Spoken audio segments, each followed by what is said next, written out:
Hola, ¿qué tal? Buenos días. ¿Cómo están? Buenos días, profe. ¿Se escucha Buenos bien? días, ¿Se ve profe. bien? Hola, profe, buen día. ¿Me escuchan bien y me ven bien? Sí, profe, se ve bien. Sí, profe. Bueno, perfecto. Podemos arrancar entonces. Eh, bueno, en primer lugar quería saber si ustedes tienen alguna duda, algún tema para comentar en cuanto a los trabajos, en cuanto a los temas que estamos viendo, o no sé, lo que se les ocurra.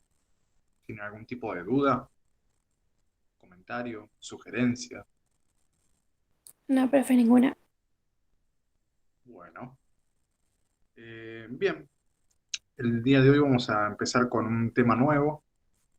Sí, yo ya subí el apunte al Classroom, creo que debería estar. Si no llega a estar el apunte, me avisan y lo corrijo. Pero la clase que subí se las escribo acá en el chat. Es la clase 6 de David Hume. Y David Hume es el filósofo que vamos a estudiar y la obra que vamos a leer de él es el Tratado de la Naturaleza Humana.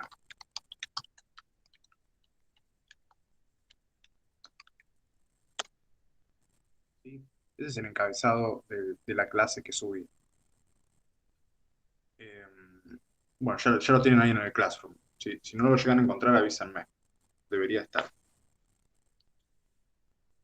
Bueno, nosotros habíamos visto durante las clases pasadas a René Descartes, ¿sí? El filósofo francés racionalista que escribió las Meditaciones Metafísicas. Y en esta oportunidad vamos a ver la contraparte, ¿sí? Vamos a ver el pensamiento opositor, podríamos decir, a la filosofía de Descartes, a la filosofía racionalista. Eh, ¿Cuál es esta filosofía que vamos a empezar a tratar de entender juntos? Eh, el empirismo, ¿sí? Se los escribo.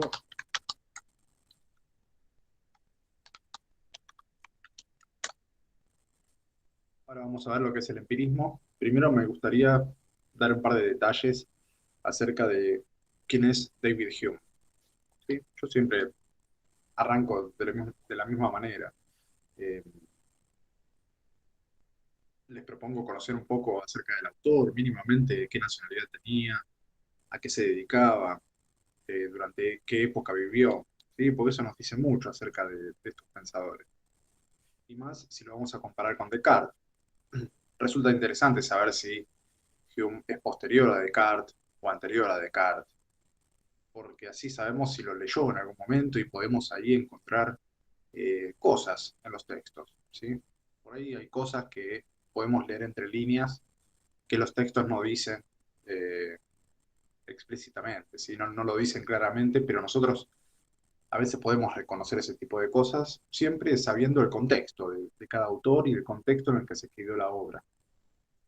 Por eso siempre me resulta interesante hacer eso. Es más, no sé, es algo que les recomiendo. Antes de leer algún libro, eh, investiguen acerca del autor, investiguen acerca de la obra, porque la lectura es mucho más rica sabiendo todo eso, sabiendo todo el contexto. Y más si está en un contexto de discusión, ¿sí?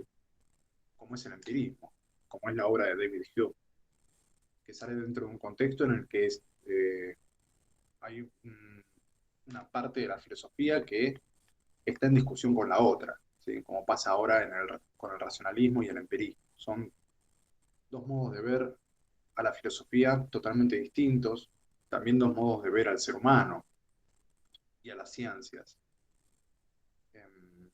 Y es interesante ver esta contraposición, que podríamos decir no se termina resolviendo nunca. Todavía hoy en día tenemos filósofos actuales que son empiristas y filósofos que son racionalistas. Eh, y la discusión no se terminó. Podemos decir que no se termina nunca. Es más, no sé si ya lo dije, pero en la historia de la filosofía muchas veces se dice que la historia de la filosofía es la lucha entre el pensamiento platónico y el aristotélico, ¿sí? El de Platón y Aristóteles, de la antigüedad. Estamos hablando del año de 400 antes de Cristo aproximadamente. Y en el día de hoy todavía encontramos platónicos y aristotélicos discutiendo en universidades, en congresos. Así que está bueno ver estas discusiones y, y tengan en cuenta eso, que son discusiones que no se resolvieron, que ustedes pueden decidir de qué lado ponerse, ¿sí? No hay una teoría que sea más correcta que la otra, sino que siempre lo que vemos en filosofía está en discusión. Pero es muy, eh, se aprende mucho conociendo cada una de las voces para nosotros también poder decidir a ver cuál es la correcta. Eso en todos los ámbitos, ¿no? Siempre lo que más conviene es escuchar la mayor cantidad de voces posibles para poder uno decidir sobre esa base, no escuchar una sola. También se puede traducir al ambiente político, ¿no? Ahora que vienen las elecciones, no sé, es muy importante escuchar todas las voces, no centrarse en una sola, porque escuchar una sola voz es escuchar una parte muy parcial del asunto. Eh, por eso yo siempre recomiendo escuchar todas. Traten de escuchar un poquito de todas las voces, por más que le caigan mal, siempre para criticar algo necesitan conocerlo muy bien. Eh, y siempre es mucho más rica la crítica cuando uno conoce bien lo que está criticando. Este es el caso de David Hume, ¿sí? David Hume conoce muy bien a Descartes, lo estudió en profundidad, ¿sí? Así que no está discutiendo con la filosofía de Descartes desde un lugar externo. Para discutir con Descartes tuvo que estudiarlo a fondo. Y hay muchas cosas, o algunas cosas, con las que está de acuerdo.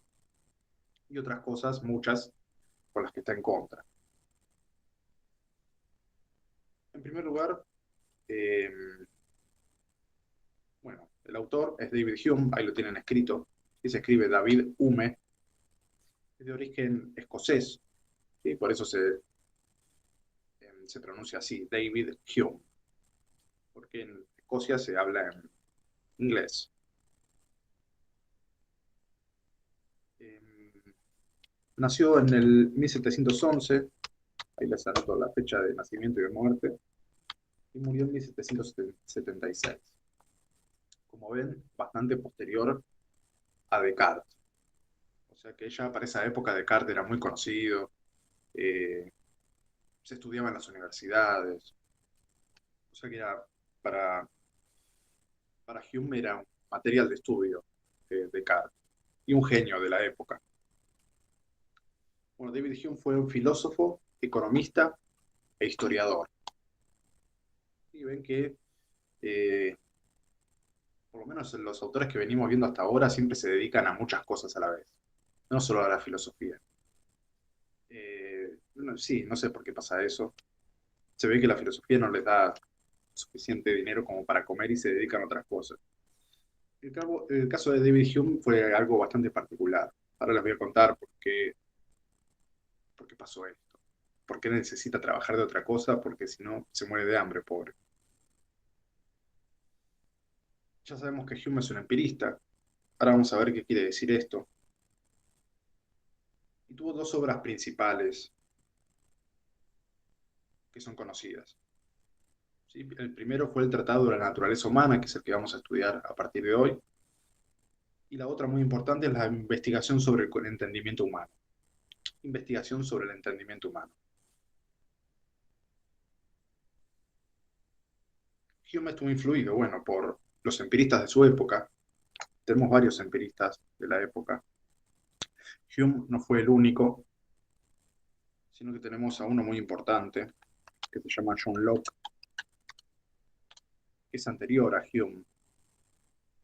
Pero me interesa dar a Hume, o que entendamos a Hume, porque si entendemos a Hume también vamos a entender a John Locke. ¿Por qué? Porque Hume respeta mucho la filosofía de John Locke, pero da algunos pasos más en la filosofía empirista. Por eso me interesa que conozcamos a este filósofo. Conociendo el empirismo de Hume, vamos a conocer el empirismo de John Locke y un poco más. Por eso decidí dar a este filósofo. Después otro empirista de renombre es George Berkeley.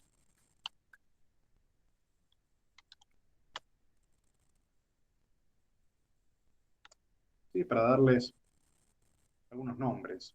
¿Sí? No era el único empirista Hume, ni lo será, siempre van a surgir más empiristas.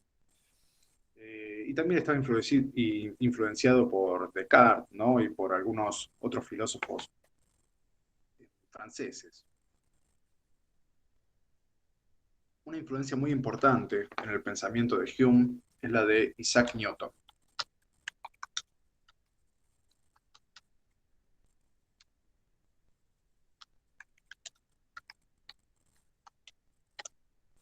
¿Sí? ¿Alguien escuchó hablar de Isaac Newton?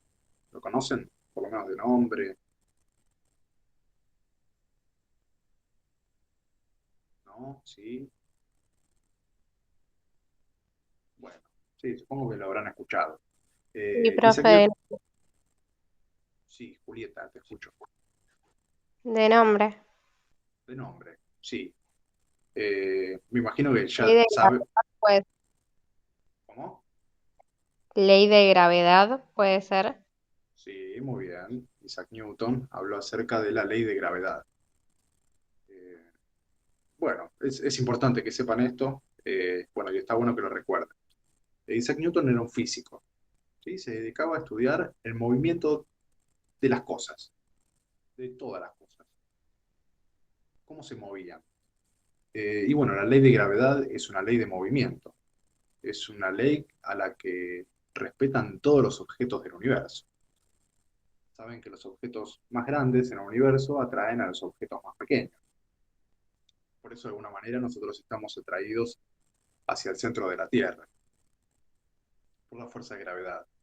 También hay otra fuerza que está sobre nosotros, que es la fuerza de la atmósfera, ¿sí? Pero bueno, al fin y al cabo, la atmósfera también está siendo atraída por la fuerza de gravedad de la Tierra, así que podríamos reducir nuestra atracción hacia la Tierra como la fuerza de gravedad. Y la fuerza de gravedad dice eso. Es una ley de la naturaleza que solo lo único que hace es describir cómo ocurren estos eventos en el universo. ¿Por qué? Isaac Newton, ¿cómo descubrió la ley de gravedad? La descubrió dándose cuenta que hay cosas en el universo que atraen a otras. En el universo, en el mundo atómico, ¿sí? En cualquier eh, aspecto de la materia, hay cosas que se están juntando y separando todo el tiempo. La materia se comporta así, ¿sí? Se unen los átomos, se separan, se unen las rocas en el espacio y se separan. Y él lo que hace es describir estas uniones y estas separaciones. ¿Y cómo hace para describirlo? Bueno, postula leyes, como la ley de gravedad. ¿Qué dice la ley de gravedad? Bueno, en el universo, los objetos que más masa tienen atraen a los que tienen menos masa. ¿Sí? Eso se supone que es una ley natural. Y es una descripción de los movimientos que ocurren en el universo, ¿sí? No está haciendo nada raro, sino que está describiendo qué es lo que pasa ahí arriba, cómo se juntan las cosas y cómo se separan. Lo mismo hizo, bueno, mucho más complejamente con los diferentes, no sé, estados de la materia y con diferentes tipos de movimientos que podemos encontrar acá en la Tierra. Bueno, no sé, el movimiento rectilíneo uniforme, las fuerzas que operan sobre todos los objetos, aparte de la fuerza de gravedad, la fuerza de inercia. La cuestión es que se dedicaba a esto, a describir mediante leyes cómo los objetos de todo el universo se unen y se separan. Porque se dio cuenta que todos respetaban las mismas leyes, ¿sí? La ley de gravedad no la respetamos si tenemos ganas o si no tenemos ganas. Es una cuestión obligatoria, parece. ¿Sí? Es una ley natural. Eh, y las leyes naturales son respetadas a rajatabla por todos los objetos del mundo. Y nosotros, por más que tengamos aviones, naves espaciales, estamos atraídos por la fuerza de gravedad. Tratamos de resistirnos, pero en algún momento caemos. ¿Sí? De eso no hay duda. En algún lado vamos a caer siempre. por más alto que vayamos. ¿Por qué doy todo este rodeo por Isaac Newton? Porque es una influencia muy importante en David Hume. David Hume va a intentar hacer un trabajo muy similar. Sí, el trabajo de David Hume se va a basar en el método que utilizó Isaac Newton en la física, que es en la observación y en la experimentación. ¿Sí? Se va a dedicar a eso, a observar el mundo, a experimentar sobre él y va a tratar de determinar leyes, de descubrir leyes, pero no del mundo, sino del entendimiento humano. ¿Sí? Se va a dedicar a ver cómo se unen o se separan nuestros pensamientos. ¿Sí? Lo mismo que hace Isaac Newton con la materia, Hume va a tomar como materia a nuestros pensamientos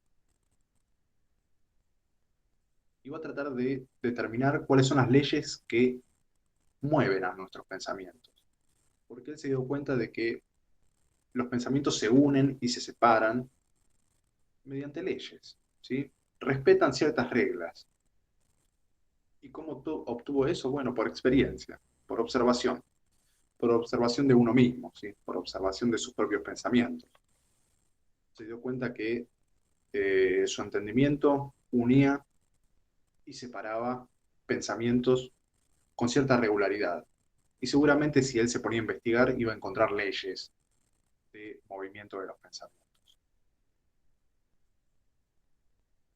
Entonces este libro va a tratar sobre eso.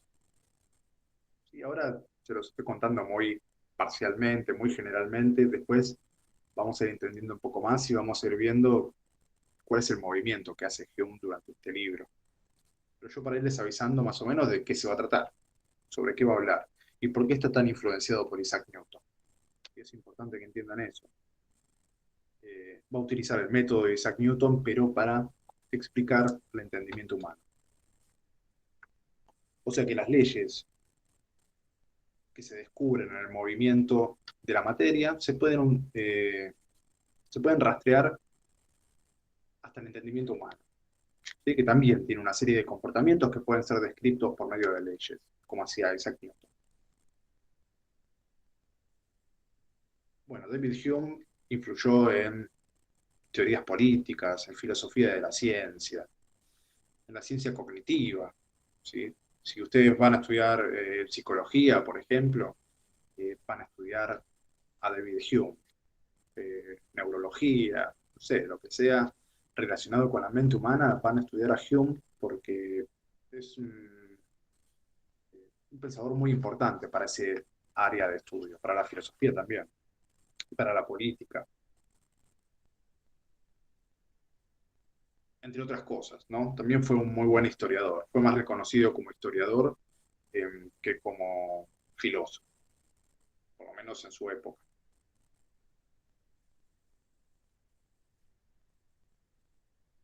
Bueno, ahora más o menos que conocimos un poco a David Hume, vamos a ver qué es esto del empirismo, ¿sí? ¿Por qué se dice que Hume es un filósofo empirista? En primer lugar, la frase que siempre tiene en la boca el empirista es que todo el conocimiento deriva de la experiencia. ¿Sí? Ustedes van a un empirista, le preguntan, bueno, ¿en qué se basa toda tu teoría? Bueno, en esto, saca la tarjeta que dice todo nuestro conocimiento deriva de la experiencia. Eso es lo que tiene grabado en la cabeza todos los empiristas. Así como los racionalistas decían que todo el conocimiento comienza en la razón. ¿Sí? Comienza en unos cuantos principios que podemos encontrar en nuestros pensamientos y de ahí derivamos todo lo que podemos conocer. Bueno, los empiristas pensaban totalmente lo opuesto. ¿Sí? No tenemos que mirar ningún principio de nuestros pensamientos porque nuestros pensamientos están ahí porque en algún momento tuvimos experiencia. Si no tuviéramos experiencia, no podríamos pensar en absolutamente nada. Ahora vamos a ver a qué llamamos experiencia.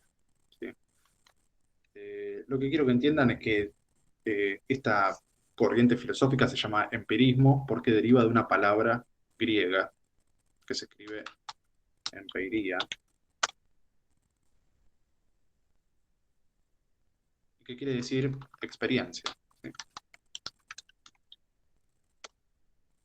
Es un nombre más difícil, ¿sí? El racionalismo es más fácil de entender porque, bueno, basa todo su conocimiento en la razón. Y el empirista, bueno, en la empiría, que es la experiencia. Y esta es la única fuente de conocimiento para los empiristas, la experiencia. ¿Qué es la experiencia? La experiencia es todo aquello que podemos sentir. Y ya le hemos hablado acerca de la sensibilidad, de los sentidos. En filosofía, la sensibilidad, cuando hablamos de sensibilidad, hablamos de nuestra capacidad de sentir cosas. Y David Hume lo va a tomar en todo sentido, ¿sí? Todo lo que podemos sentir forma parte de la experiencia humana. Y en base a eso nosotros podemos conocer nuestra naturaleza, en base a nuestra experiencia, en base a lo que podemos experimentar. Y también el conocimiento que tenemos del mundo está determinado por nuestra experiencia, está determinado por las cosas que nosotros podemos sentir acerca del mundo.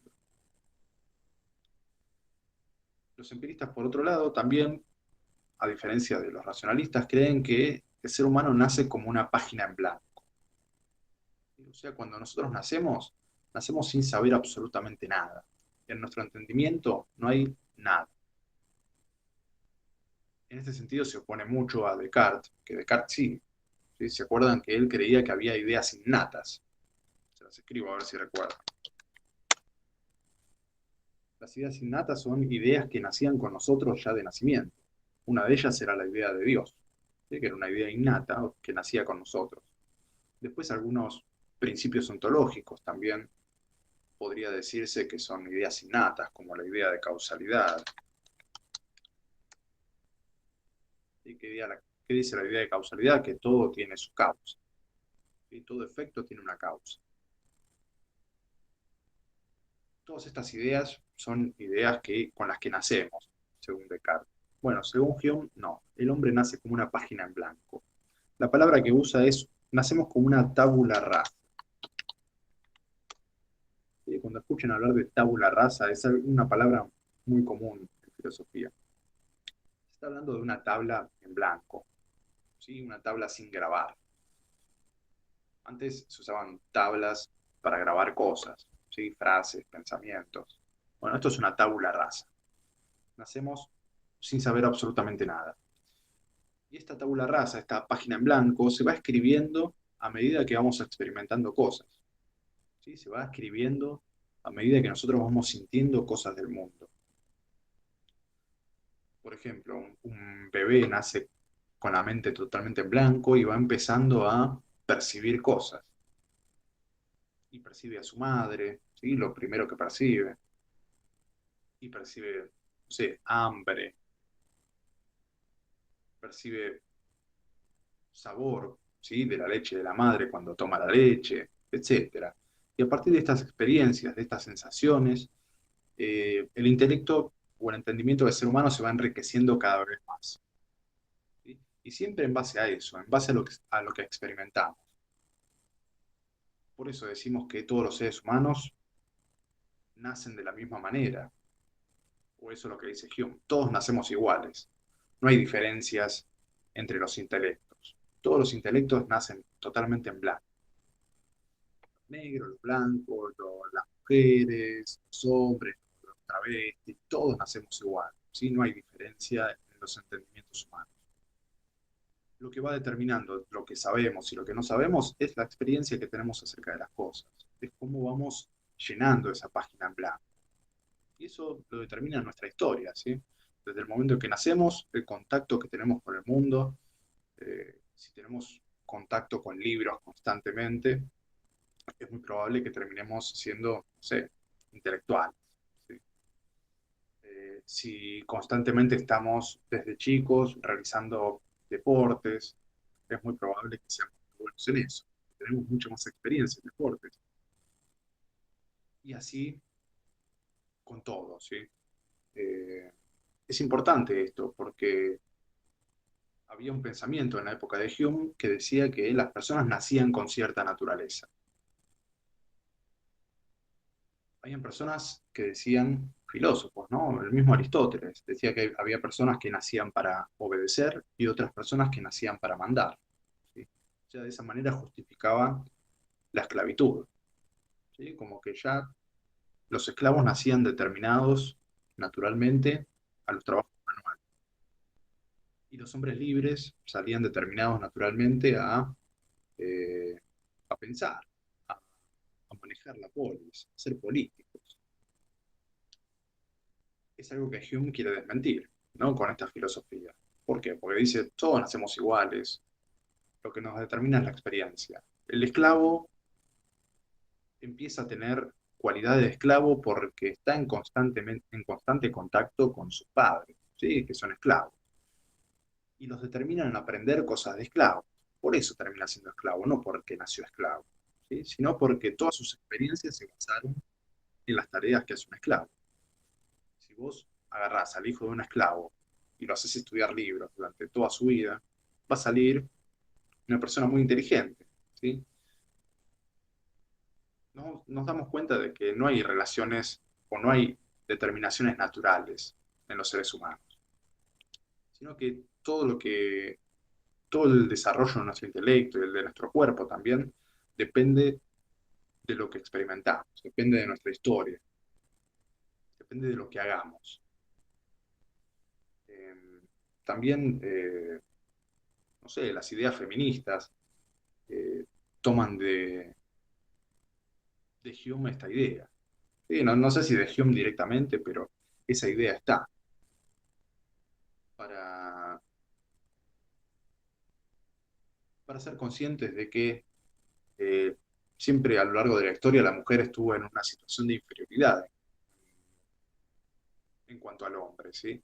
Y esa situación de inferioridad no es natural. Esa situación de inferioridad es construida, ¿sí? Porque tenemos una mujer eh, débil, una mujer que sabe lavar los platos, ¿sí? Durante mucho tiempo se acudió a la ciencia y a la naturaleza, diciendo que la mujer estaba en esa condición naturalmente, porque nacía ya determinada a tener hijos, a cuidar, a barrer la casa, ¿sí? Como si ya naciera con habilidades de limpieza una mujer, o con habilidades de madre. Según Hume, las mujeres también nacen como una página en blanco, y si desde su nacimiento las entrenamos en el arte de la batalla y la guerra, van a ser tan fuertes o mucho más fuertes que cualquier hombre. Las determinaciones que tienen actualmente las mujeres están determinadas por su experiencia, por su formación desde chicas. Los hombres también, ¿sí? Bueno, todo esto para entender eh, esta creencia, ¿sí? Que no tenemos ninguna cualidades de naturaleza, sino que nuestras habilidades y nuestros conocimientos los vamos obteniendo a medida que vamos viviendo. Eso es lo que nos va determinando. Por eso somos todos diferentes, ¿sí? Porque todos tenemos diferencias en nuestras experiencias. Todos vivimos cosas diferentes. Yo leí un montón de libros de filosofía y me hice profesor de filosofía, ¿sí? Ustedes, no sé, se ponen a leer un montón de libros de leyes y se pueden hacer abogados, pueden cocinar un montón desde chicos y hacerse cocineros, y el secreto es ese, ¿sí? Formarse. No, no hay que nacer, como también nos dicen, que tenemos que nacer músicos, tenemos que nacer con oído musical para poder ser músicos. No, los músicos son músicos porque están todo el día tocando música, ¿sí? Lo que los determina es la experiencia. Así que si ustedes quieren hacer algo, tengan en cuenta que no tienen que nacer para eso, ¿sí? Eso es una mentira para justificar personas que no quieren que entren en su ámbito, ¿sí? Un músico, cuando vienen nuevos músicos a probarse o querer formarse, le dicen, no, vos no tenés oído musical, no servís para esto. Bueno, es todo mentira. Ustedes sepan que si se forman en cualquier disciplina, van a servir para esa disciplina. Al menos eso le diría a Hume, ¿no? Si quieren ser buenos cocineros, bueno, cocinen, ¿sí? No hay otra forma de ser, no tienen que nacer cocineros. ¿Por qué? Porque la naturaleza no entiende nada de cocina. La naturaleza nos nos hizo a todos iguales. La naturaleza tampoco sabe nada de notas musicales, no sabe nada de guitarras, de pianos, ¿sí? Esas no son cosas naturales. Esas son cosas que inventó el ser humano y que se adquieren por medio de la experiencia. Si quieren ser músicos, toquen un instrumento o hagan música. Bueno, seguimos con Hume. Entonces, una de las características, no hay ideas innatas. Y toda esta historia de la tabula rasa. Vamos a entrar bien a la obra. Y el libro que vamos a estudiar de David Hume. Como ya les dije, se llama Tratado de la Naturaleza Humana. Si tiene un subtítulo, también se lo voy a poner, un poco largo.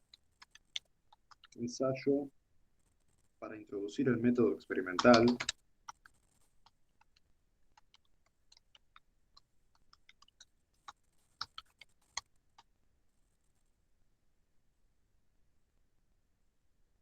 de razonamiento en los temas morales.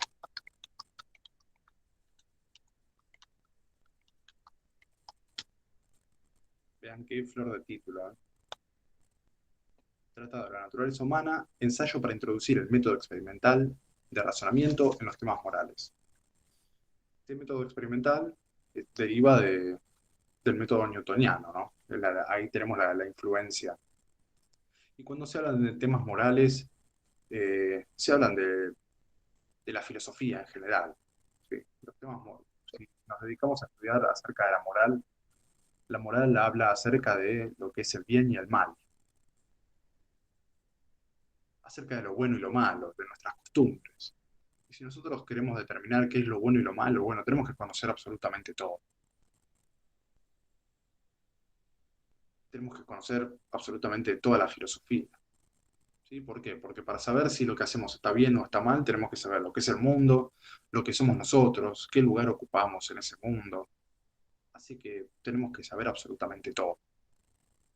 El que se propone hablar sobre temas morales siempre tiene una concepción del mundo particular, una concepción del hombre particular. O sea que para hablar acerca del bien y el mal tenemos que tener bases filosóficas muy fuertes y muy completas. Entonces lo que va a tratar de hacer Hume es eso, tratar de sentar las bases de todas las ciencias, ¿sí? De toda la filosofía. ¿Por qué? Porque si sabemos lo que es el bien y el mal, sabemos lo que es el hombre y sabemos lo que es el mundo. Por eso vemos por qué es tan difícil determinar qué es lo que está bien y qué es lo que está mal. Porque para eso necesitamos saber todo. Imagínense que en un principio, para saber lo que estaba bien y lo que estaba mal, el ser humano recurrió a la religión, ¿sí? ¿Y qué hace la religión si no es explicar al mundo en su totalidad?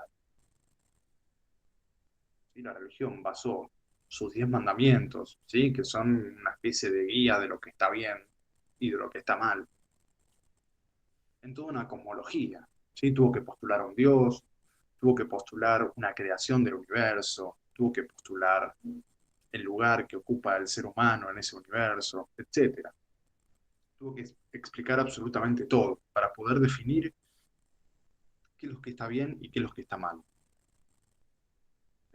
Así que vean lo importante que son los temas morales, ¿sí? Por eso eh, Hume habla acerca de estos temas y va a introducir el método experimental en temas morales. O sea, que va a introducir el método experimental para hablar absolutamente de todo, para dar fundamento a todo, a las ciencias y a las ciencias del hombre también.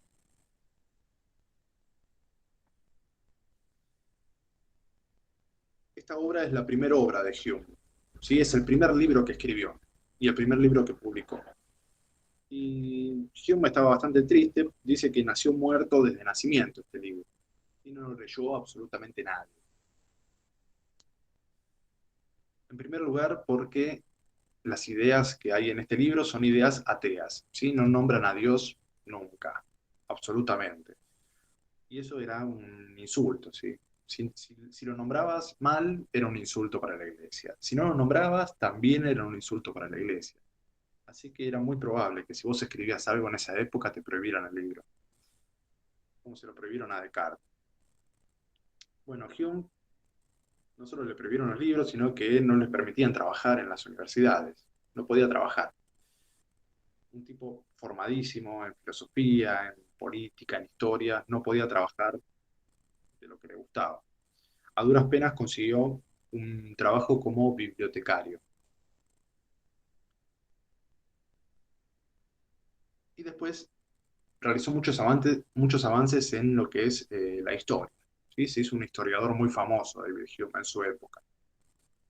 Fue más famoso como historiador y como bibliotecario que como filósofo. Hoy en día sí, ya recuperó su importancia filosófica. ¿Y cuál es el proyecto de David Hume cuando escribe acerca de la naturaleza humana? Lo primero que quiere hacer, bueno, ya lo vimos, es introducir el método experimental en la filosofía, que antes no había pasado. Vieron que el método de Descartes era el método de la duda, nada que ver con el método experimental que usaban las ciencias de la época.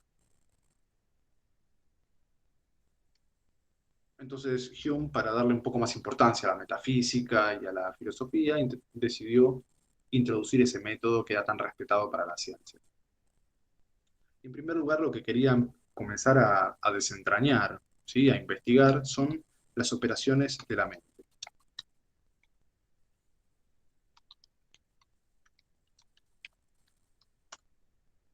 Y una de las primeras cosas que va a investigar Hume va a ser central en este libro, estudiar las operaciones de la mente, cómo es que la mente opera, qué movimientos se dan dentro de nuestro entendimiento. Y en segundo lugar, va a tratar de eliminar términos confusos.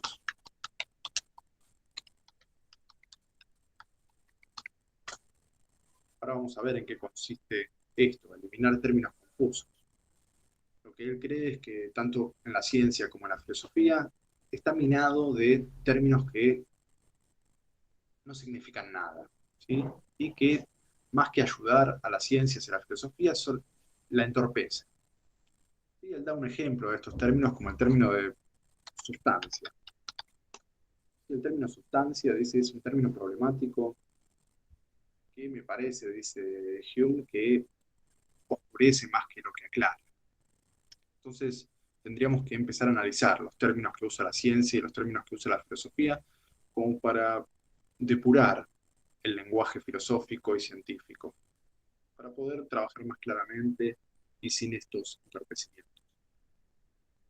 O sea que lo que va a querer hacer Hume es más o menos lo mismo que quiso hacer Descartes, ¿sí?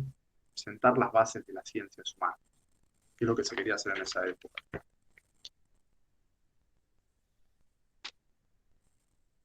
Y vamos a empezar con la introducción, ¿sí? del libro, del Tratado de la Naturaleza Humana. ¿Qué nos dice esta introducción? Bueno, en la introducción, básicamente lo que va a querer hacer Hume es justificar su trabajo. Va a tratar de demostrar lo importante que es realizar un estudio acerca de la naturaleza humana, ¿sí? Que no es una tarea menor, sino que el estudio de la naturaleza humana es importante para poder sentar las bases de todas las otras ciencias. Él nos dice, si queremos conocer la realidad, si queremos conocer algo acerca del mundo, es muy importante que nos conozcamos a nosotros mismos. ¿Por qué? Porque lo que estamos conociendo, el mundo somos nosotros. Nuestro conocimiento del mundo depende de nuestra capacidad de conocer. Y eso es lo que tenemos que estudiar.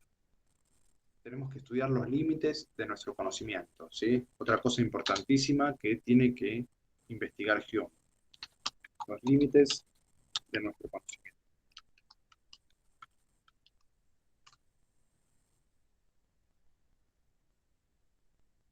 ¿Por qué? Porque nuestro conocimiento del mundo es limitado, ¿sí? Es muy obvio, dice Hume, de que no conocemos el mundo en su totalidad tal cual es, sino que el mundo está, o nuestro conocimiento del mundo está determinado por nuestro conocimiento, por lo que estamos preparados a conocer. Nosotros sabemos que nuestros ojos están preparados para reconocer cierto tipo de luz. cierto tipo de tamaños de objetos. Hay objetos tan pequeños que no los podemos ver. ¿Sí? Por ejemplo, el aire. Alrededor nuestro tenemos millones y millones de partículas de aire que nosotros no vemos en absoluto. ¿Por qué no las vemos? ¿Porque no son interesantes? No, son interesantísimas. Ojalá pudiéramos ver todos los componentes, todos los átomos, pero no tenemos ese poder. ¿Por qué? Porque nuestro cuerpo observa lo que le sirve. Y sería muy poco útil estar viendo el aire constantemente, por lo menos para nuestra supervivencia, ¿sí? Es mucho más útil ver a través del aire, hacer de cuenta que no existe, para poder ver cosas lejanas, ¿sí? El aire está ahí, no nos interesa mucho. Es como los peces que no ven el agua, ¿sí? Los peces están en el agua y no se preocupan por las partículas de agua que hay dando vueltas por ahí. Se preocupan por el pez que se pueden comer. Bueno, nuestro cuerpo hace lo mismo. Se la pasa constantemente dejando de lado cierta información que no le sirve. Entonces eso es algo que hay que estudiar, ¿sí? Porque si nosotros pretendemos conocer mucho acerca de lo real, mucho acerca del mundo, en primer lugar tenemos que comprender que nuestro conocimiento del mundo es limitado, que no lo conocemos todo. Entonces, para conocer el mundo necesitamos primero conocer los límites que tenemos de ese conocimiento. ¿Qué es lo que estamos preparados para conocer? Entonces, por eso es tan importante el estudio de la naturaleza humana, porque nos va a decir qué es lo que podemos ver o qué es lo que podemos conocer y qué es lo que no podemos conocer.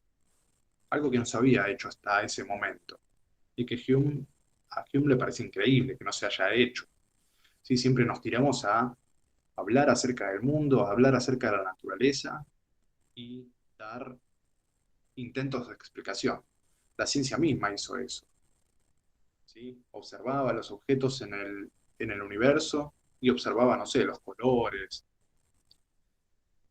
Comenzaron a estudiar los colores, las imágenes, la óptica, pero jamás se preguntaron por los límites de nuestro conocimiento, ¿sí? Por los límites que teníamos de ver de esas cosas.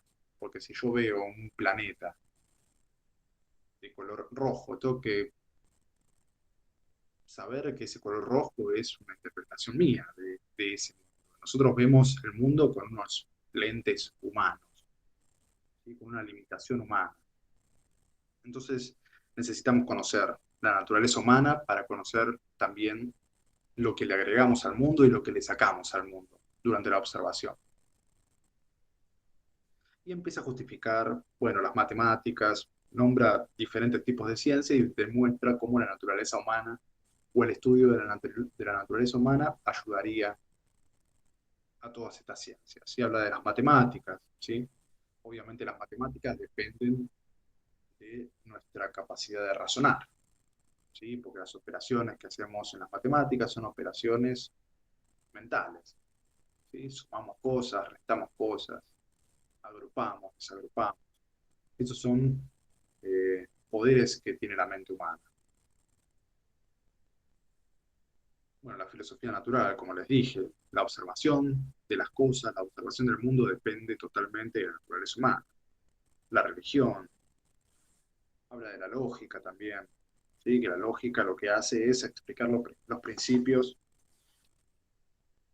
y las operaciones de nuestra facultad de razonamiento. Después está la moral, que ya les dije, que la moral se ocupa acerca de lo bueno y lo malo.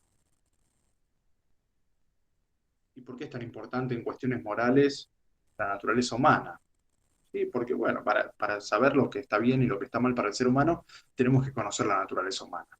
No hay otra manera. Como si queremos saber lo que está bien y lo que está mal para un león, necesitamos saber cuál es la naturaleza del león. ¿Sí? Porque no vamos a compartir las ideas de bien y mal con los animales. Por ejemplo, un buen león es un león que mata, ¿sí? Es un león que mata a otros animales y que se los come. Eso es un buen león. Y no podríamos decir que un buen león es un león que no mata, porque no estaría respetando su propia naturaleza ese león. Y cuanto mejor mata, mejor león es. Y en el caso del ser humano no pasa eso. ¿Sí? Un buen ser humano no es un ser humano que mata. Al contrario, matamos, vamos presos. O nos matan, depende en qué país caigamos. ¿Sí? Si caemos en Texas, pena de muerte. Entonces, lo que está bien y lo que está mal depende directamente de la naturaleza del ser que estemos analizando. En este caso, el ser humano. Así que sí, es muy importante. Después también toca la ciencia estética. La ciencia estética se encarga de estudiar nuestros gustos y sentimientos, ¿sí? ¿Qué es lo que resulta agradable o desagradable para nosotros? ¿Sí? El que habla de estética habla acerca de lo bello, generalmente. ¿Sí? Cuando un filósofo escribe un tratado de estética, escribe un tratado acerca del estudio de la belleza. Y lo que nosotros consideramos bello o no bello también depende de nuestra naturaleza. Y después, bueno, la política obviamente que estudia a los hombres unidos en sociedad y cómo dependen unos de otros. También es obvio que todo esto, todos estos conocimientos van a depender de la naturaleza humana.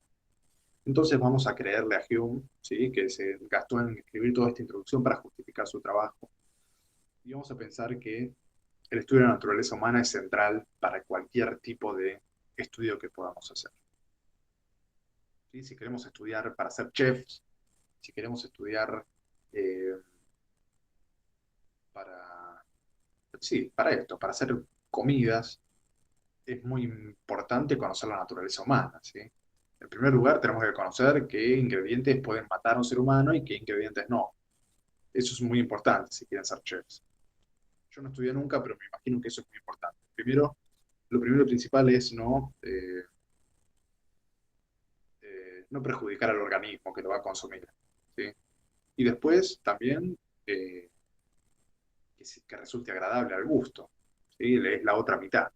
Primero que no mate al individuo, después que le resulte agradable al gusto y de paso que lo alimente efectivamente, ¿no? Que sea un alimento aprovechable. Y todo esto va a depender de la naturaleza humana, ¿sí? Si yo voy a cocinar para humanos, necesito conocer bien la naturaleza humana. Si voy a cocinar para perros, bueno, voy a tener que estudiar la naturaleza de los perros, porque hay cosas que come el ser humano que al perro le van a hacer mal. Bueno, basta de justificar lo que quiera hacer Hume y vamos a pasar a la primera parte del libro, ¿sí? Por lo menos como para empezar a ver sobre qué habla. La primera parte que vamos a empezar a leer es el libro primero. ¿Sí? Es un libro compuesto de libros.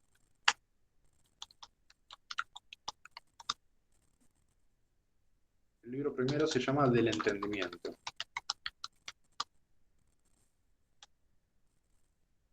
¿Sí? Es lo primero que se va a proponer estudiar Hume. ¿Sí? Como habrán sospechado por todo lo que vengo diciendo hasta ahora, va a estudiar acerca del entendimiento. Va a tratar de ver cuáles son los límites de nuestro conocimiento.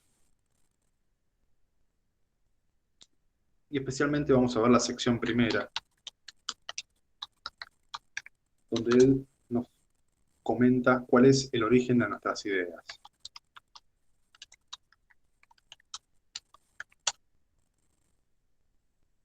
Se llama así, del origen de nuestras ideas.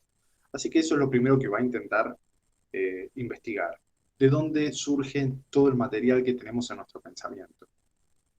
Y es obvio que tenemos pensamientos y es obvio que tenemos experiencias. Y como todo el conocimiento deriva de la experiencia, vamos a ver en qué consiste experimentar cosas para el ser humano. Y se da cuenta que, en primer lugar, lo que experimenta el ser humano son percepciones o diferentes tipos de percepción. Y estas percepciones se pueden dividir o se pueden reducir a dos géneros distintos, que se llaman impresiones e ideas.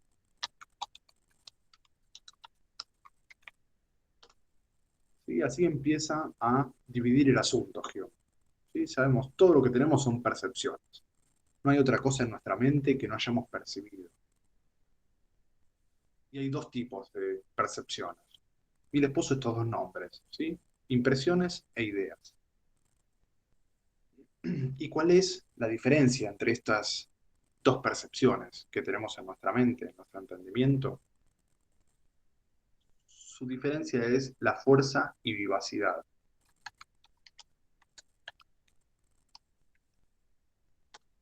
Eso es lo que diferencia a las impresiones y a las ideas. Únicamente su fuerza y vivacidad. ¿Qué son las impresiones? Según Hume, perdonen que escriba todo, pero me parece mucho más claro cuando lo vemos visualmente. Generalmente todo esto lo explico en el pizarrón con una cantidad de flechas impresionante para todos lados. Y me está costando mucho explicarlo sin flechas. Por eso escribo tanto. ¿Qué son las impresiones? Las impresiones para Hume son sensaciones, pasiones y emociones. Es decir, son todas cosas que sentimos, ¿sí? Cuando sentimos sensaciones, las sensaciones de las que estamos hablando son las del gusto, las de la vista, las del oído, las del tacto, etc. ¿Sí? Todo lo que recibimos por medio de los sentidos. Por otro lado, las pasiones, ¿sí? Que pasiones son cosas como deseo, no sé, hambre, calor, pues, son pasiones. Y emociones, todos sabemos lo que son las emociones. Puedo yo sentir que estoy triste, que estoy alegre, que estoy enojado. Entonces, todas estas son impresiones y son más fuertes y más vivaces que las ideas. Pero ¿qué son las ideas? ¿Sí? Ya explicamos lo que son las impresiones y qué son las ideas. Las ideas son lo mismo que las impresiones, va a decir Hume, sino que son lo mismo que las impresiones, pero un poco más débiles y un poco menos vivaces. Son como unas copias que se crean de esas primeras impresiones fuertes en nuestro entendimiento, para que después las podamos utilizar más tarde.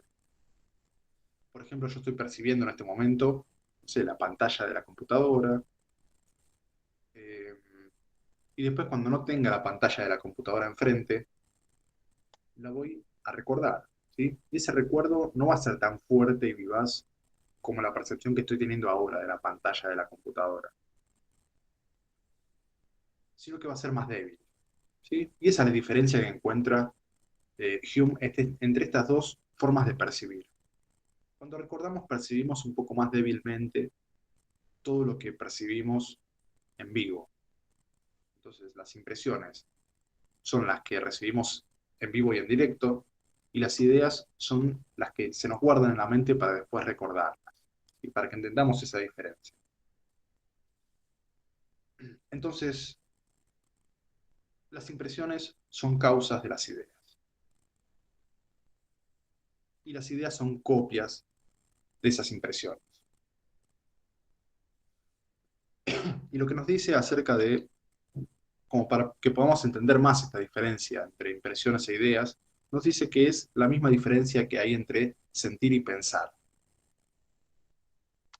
Entonces tenemos Facundo, bueno, anda tranquilo, ya terminamos igual.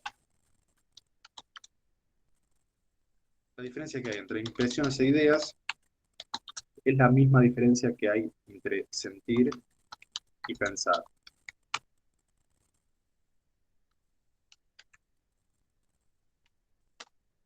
¿Sí? O sea que las impresiones son lo que sentimos directamente de las cosas y las ideas es lo que después pensamos acerca de eso. ¿Sí? Yo puedo estar ahora enojadísimo, ¿sí? Y sentir una ira tremenda, y eso va a ser una impresión fuerte y vivaz. ¿Sí? Después, al otro día, cuando recuerde ese estado lo voy a recordar de manera un poco más débil, ¿sí? Porque ya va a estar en el ámbito de las ideas. No es algo que estoy sintiendo directamente, sino que es un recuerdo de aquello que sentí. Es una imagen que se imprimió en mi mente, una imagen más débil, para diferenciarse, para que nosotros no nos confundamos cuando estamos recordando, cuando estamos percibiendo algo. Porque imagínense que si los recuerdos aparecieran tan vivamente como las cosas que vemos y tocamos del mundo, sería una confusión tremenda. Entonces, nuestro intelecto hace esta diferencia y nos presenta las ideas un poco más débiles, para que podamos distinguir cuando estamos pensando y cuando estamos sintiendo. Cosa que no pueden hacer no sé, los esquizofrénicos muchas veces. Esto es lo que lo dice Hume, ¿sí? Hay gente que tiene problemas en el entendimiento que les hacen ver las ideas como si fueran impresiones, ¿sí? Y eso serían casos de alucinaciones. Esa persona no puede distinguir lo que piensa de lo que está viendo. Le aparece todo junto con la misma fuerza y vivacidad. Ahí se estaría borrando la diferencia entre impresiones e ideas. Le aparecen todas cosas como impresiones. Sería muy peligroso para que sobreviva cualquier ser humano. Bueno, lo dejamos acá, ¿sí? Ya son 10:40. Lo vamos a seguir la próxima clase, ¿sí? Ahora tienen alguna duda, algún comentario. ¿Se entendió? No, profe, Claro, más o ninguna. menos. No, profe, ninguna. Bien, sin preguntas entonces. Nos vamos. Bien, nos vamos. Bueno, suerte y nos vemos el martes que viene. Si Dios quiere, presencialmente. Nos vemos. Chau. Dale, chao, profe, cuídense. Dale, profe, nos vemos. Chao.